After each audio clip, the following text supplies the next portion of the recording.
Всем привет! В конце лета были в Левом Талгаре, ходили кругосветку. И так понравилось, что опять идем, соскучились. Сейчас уже середина сентября. Хотели идти через Кимасар на Бутаковский перевал. Но там ремонтируют дорогу в сторону Медео. Она перекрыта полностью. Поехали через Бутаковку и пойдем на перевал через Бутаковское ущелье. Небольшие изменения наших планов. Схема маршрута. Начали от конца асфальта в Бутаковском ущелье, затем пошли вверх по относительно пологому подъему, затем свернули налево и по очень-очень крутому склону поднялись на перевал Бутаковский высотой 2880 метров. С него спустились в ущелье реки Левый Талгар и пошли вверх по ущелью. Дошли до поляны Каспи, пообедали там и даже хотели там остаться на ночлег. Но решили идти дальше до места, где начинается подъем на Талгарский перевал. Переночевали там. И утром следующего дня тоже по крутому подъему вышли на перевал Талгарский Малый высотой 2767 метров. Продолжили путь до перевала Талгарский Большой высотой 3200 метров. И там завершили свой двухдневный поход.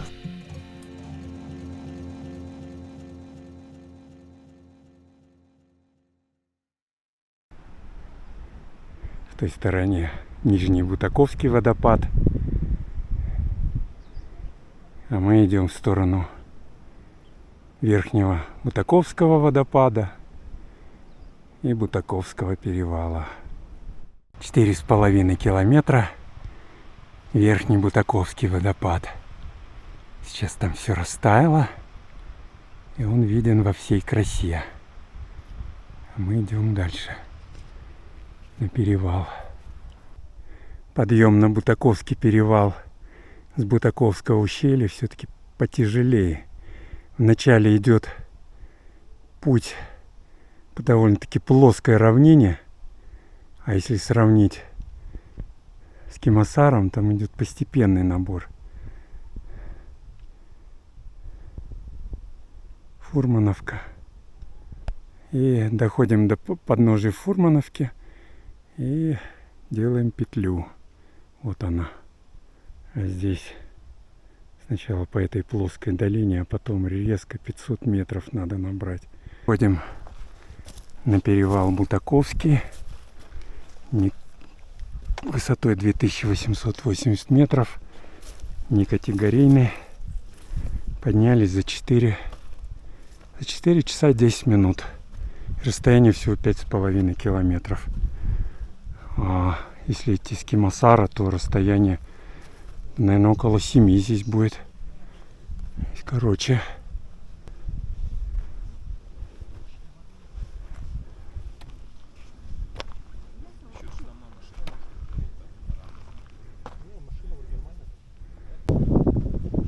Фурмановка, панорама,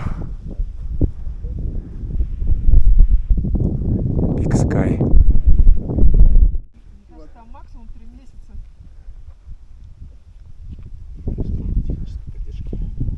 Многие идут отсюда на Кутарбулак, Букреево. А мы сейчас спускаемся в Левый Талгар. Виден пик Талгар. Начали спуск в Левый Талгар. Здесь спуск довольно-таки неприятный. Там впереди, здесь пока такая нормальная тропа. А там ниже уже, я помню, каменисто так. Неприятный спуск. Левый Талгар, наш любимый.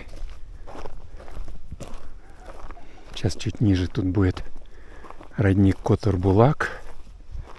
Там можно пополнить запасы воды. А, кстати, маршрут на Бутаковский перевал из Бутаковского ущелья более водный. Там много источников воды. А из Кимасаровского ущелья воды мало, только в роднике в начале. Так что у каждого маршрута есть свои плюсы, есть свои минусы. Ну, как я уже говорил, мы здесь пошли вынужденно. Наши доблестные строители, дорожники не продумали. Видимо, спланировали за ночь все сделать. Не успели. И создали громадную пробку там внизу.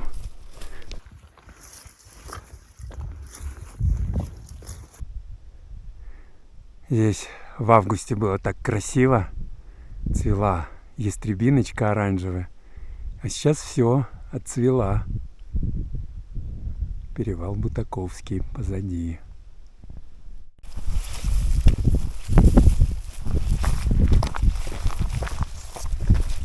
Начинается каменисто-скалистая часть пути. Не очень приятная тропа здесь будет. Кругом камешки. Ущелье, по которому спускаемся в Левый Талгар, имеет довольно-таки диковатый вид. Здесь когда-то был сильный пожар. Горели елки, арча. Перевала уже давно не видно. За перевалом пока ни одного человека не встретили. Но в Левом Талгаре, я думаю, встретим. Сегодня очень хорошая погода. Возможно, это и есть бабье лето. Спустились чуть пониже, а здесь еще вовсю буйство зелени. И здесь надо очень осторожно идти. Камни встречаются, поваленные бревна. Есть малина. Середина сентября, еще есть малина. Довольно-таки много. Наверное, и Мишка сюда наведывается. Ну, какие заросли.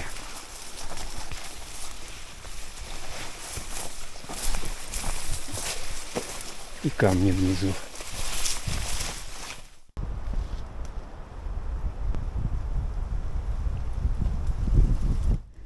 Осенняя малина из Левого Талгара. Самое вкусное. Самая вкусная. Сейчас кому она отправится в рот? Пополам. Хорошо. Здесь спуск с Бутаковского перевала не такой, как с перевала Талгарский. Там мы прям к реке выходим, а здесь при подходе к реке тропа направо уходит. И какое-то время идет вдоль склона до выхода к поляне Каспи.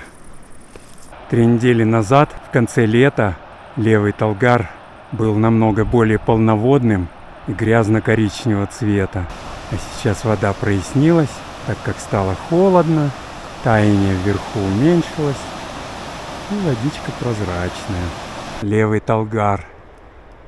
В дымке пик Чкалова и слева пик Комсомола. Интересный ракурс. Жалко, что в дымке. Какая здесь была мощная лавина. Деревья ломало, как спички. Страшное дело. За 6 с лишним часов, пройдя 9,5 километров, вышли на поляну Каспи имени Казахского педагогического института имени Абая. Свое название она получила в 1938 году, когда сюда совершили лыжный поход группа лыжников-туристов во главе с нашим знаменитым альпинистом, горным туристом Зиминым. Сейчас видели стадо еликов. Зайдем вовнутрь. Да. Никого. Пусто. Столик нары, печь.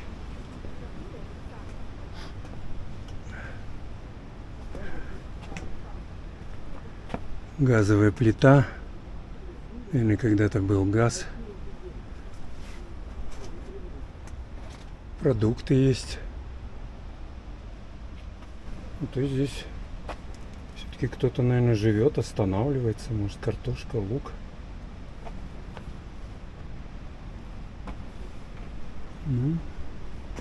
Потолок нормальный. Да, крытый железом кровельным. Не потечет. Кухонная утварь. Ну, достаточно все аккуратно. Накрыто. Взамен старой хижине построили новую. Типовой домик. Кассили защиты. Идут наблюдения за селевой опасностью, селевой обстановкой в летнее время. Сейчас он необитаемый. Сейчас уже незачем наблюдать, не селеопасно. Идем дальше. Закрыто, да? Да. Ну, я постучался сначала. На верхней оконечности поляны Каспи у нас обед. Бутерброды на безглютеновом хлебе с маринованными баклажанами, перцем и чесноком. Курники и сливовый пирог со штруделем. А также будем пить кофе со сгущенкой. Пообедали. Здесь хорошие места для стоянки на поляне Каспи. Может, кому пригодится. Идем дальше вверх по ущелью Левого Талгара. Переправились через речку Саурыксай. Она течет с ледника Богдановича. Достаточно бурная. Но перешли так, по камешкам. Раньше мостик был, я помню. Сейчас его нету. Возможно, селем смыло. А может, где-то ниже есть там. Пик Комсомола.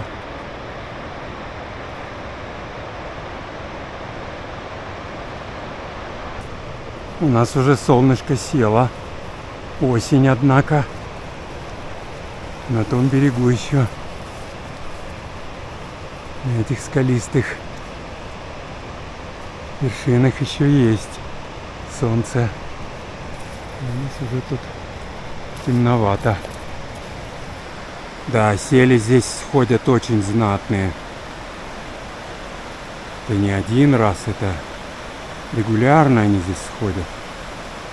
Нулевых даже такой сошел, который просто закопал левый Талгар на протяжении практически нескольких километров. Сейчас он уже пробил себе путь наружу, но тогда было так. Есть малина. Немножко подкармливаемся. Хотя надо идти уже, конечно. Прошли 12,5 километров за 9 часов с небольшим. И на высоте 2250 здесь поставим сейчас нашу палатку. Хорошее место здесь для палатки. Это место прямо под спуском с Талгарского перевала. Есть где посидеть. Правда, как всегда, конечно, мусор.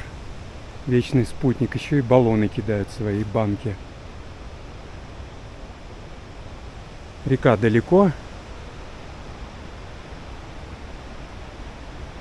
Ручей близко, где будем брать воду. Неделю назад мы испытывали палатку Nature Hike Mongar 2. А сегодня будем тестировать Nature Hike Mongar 2 Pro. Она отличается только внутренней палаткой. Постелили футпринт. Теперь сверху внутреннюю палатку. И будем ставить каркас. Устанавливается палатка точно так же, как обычный мангар. Отличие ее только в том, что здесь намного больше ткани. Она должна защитить от ветра. В этой палатке должно быть теплее. Я изначально ее и заказывал. Но китайский продавец меня обманул, хотя в описании у него было, что это Монгар 2 Pro. И на мой вопрос он ответил, что это Монгар 2 Pro. Но прислал обычный Монгар. Ну, в принципе, по цене мне все это обошлось почти так же, как если бы я купил просто Монгар 2 Pro. Так как цена той фиктивной Монгар 2 Pro была очень низкой. Такие же крючки, как на обычном Монгаре. Такие же стропы с фастексами. Очень аккуратные швы. И очень плотный материал. Хоть и легкий, тонкий, я его пытался продувать, он не продувается. Тоже рипстоп. Плетение рипстоп. Эти квадратики создают прочность. И все остальное то же самое, что у Монгар 2 осталось. Те же хабы, тот же футпринт и тот же силиконизированный верхний слой. Все, палатка установлена на все колышки, на все штормовые оттяжки. Сейчас будем ее осматривать внутри. Колышек немного не хватает, поэтому я штормовые оттяжки вот так сделал на один колышек. Вот колышек, лайн-локи для регулировки натяжения, сами штормовые оттяжки, петли.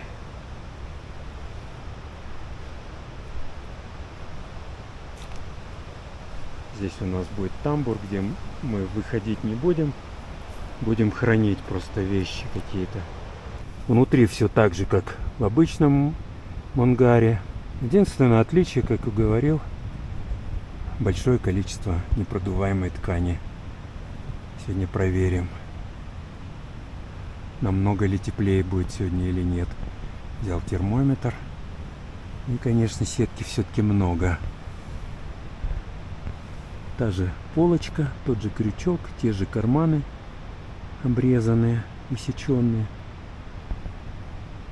Но даже уже сейчас чувствую, что здесь тепло. Сейчас 5:30 вечера. Уже температура 3,6 градуса. Ночью, наверное, будет минус. Мы переоделись, одели все теплое, пуховички, термобелье и работаем по благоустройству нашего маленького лагеря.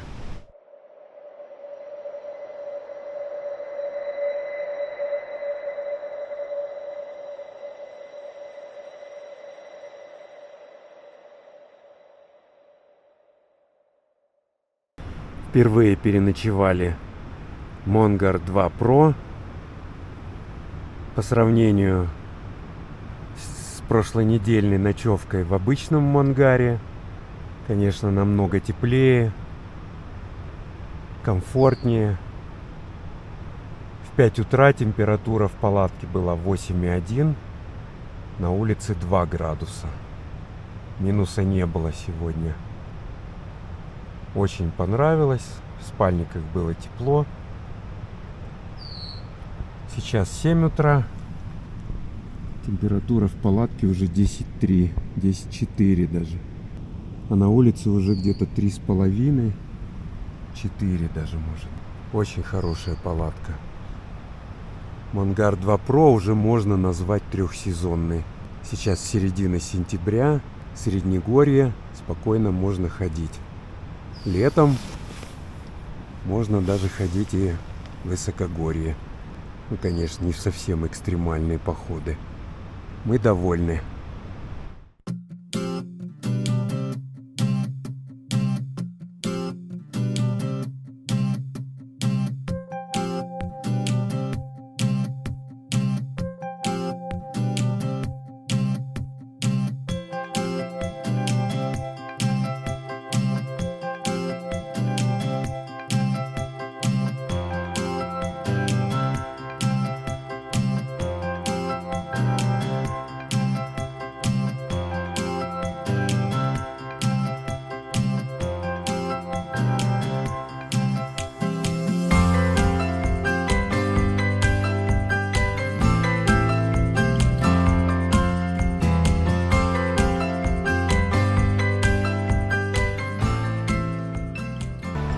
8-10 утра.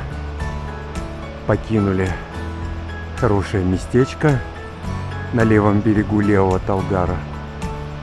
И начали подъем в сторону Талгарского перевала. Мы на высоте 2250 метров. Значит, нам надо набрать километр высоты примерно за 4,5-5 километров. Погода замечательная.